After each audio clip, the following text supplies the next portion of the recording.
How many times can a championship window slam on your fingers before the pain becomes permanent? Or is heartbreak just the fuel this city needs to finally burn down the rest of the league? Welcome back to the channel, everyone. Today, we are walking through the wreckage of what was supposed to be a triumphant week for the Philadelphia Phillies and looking for the phoenix that might rise from the ashes. We need to talk about the absolute emotional whiplash that has defined this offseason in the city of brotherly love. Just a few days ago, the narrative was practically written in ink. Bo Bichette, the dynamic shortstop with the flowing hair and the violent swing, was in the building. Reports were flying that the meeting went very well. We heard phrases like first-class organization being tossed around. The fit seemed perfect. The roster, the ballpark, the proximity to home. Fans were already ordering the jerseys. It felt like destiny. And then, in a twist that only the baseball gods could script to inflict maximum pain, the rug wasn't just pulled out, it was incinerated. Bichette didn't just sign elsewhere. He signed with the New York Mets. Let's let that sink in for a moment. Losing a top free agent target is standard business in Major League Baseball. But losing him to a direct division rival, the team up the turnpike that you have to stare down 13 times a year, is a catastrophic failure of optics and strategy. It shifts the balance of power in the NL East violently. The Mets are reloading, the Braves are always dangerous, and suddenly the Phillies, despite their high payroll and star power, look like they are standing still in a race that is moving at Mach speed. The psychological toll of this cannot be overstated. When you miss out on the guy, the pressure on the front office doesn't dissipate, it doubles. Dave Dombrowski is not an executive who sits on his hands. He is a predator. He operates with a World Series or bust mentality that borders on obsession. And right now, the silence coming from the front office is deafening. But here is where the story gets interesting. In the vacuum left by Bichette, a new, perhaps even more intriguing possibility has emerged. We are seeing the classic pivot strategy unfolding in real time. The disappointment of the Bichette miss has forced the Phillies back to the drawing board. But this isn't a scramble for scraps. This is a potential pivot to a former MVP who could fundamentally alter the geometry of this lineup. We are talking about high-stakes, massive contracts, and the kind of bold maneuvering that defines championship cores. The fan base is restless. The talk radio lines are jammed with anger and confusion.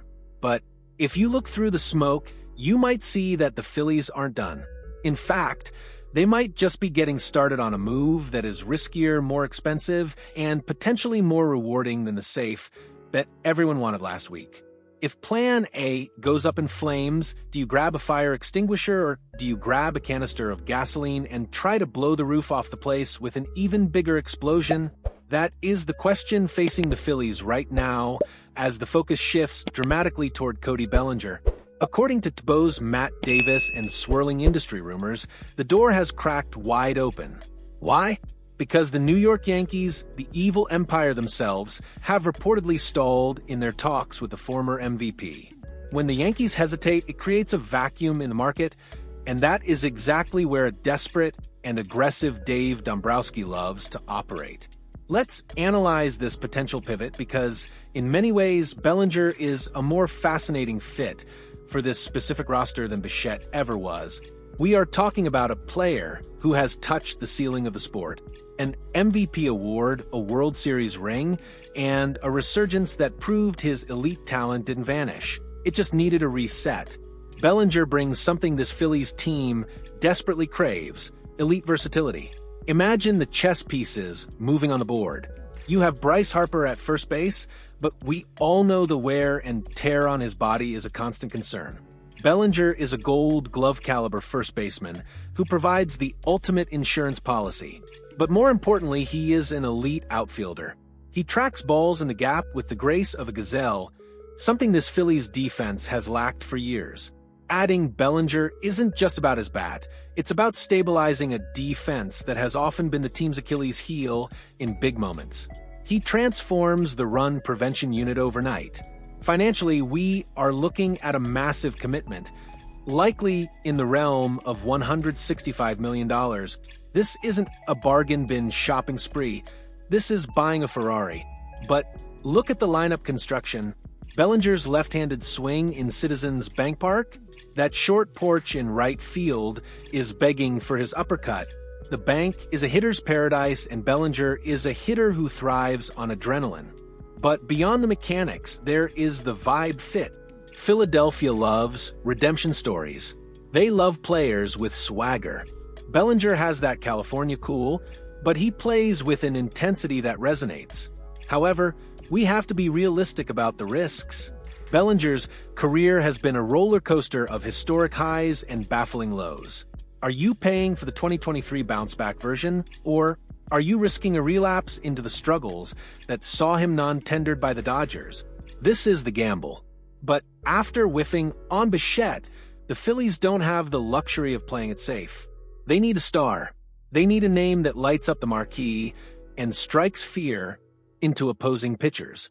The Yankees stalling is a gift from the baseball gods, a second chance to win the offseason. But to bring in a new king, you often have to dethrone an old prince, and that leads us to the ugly, necessary side of this business transaction.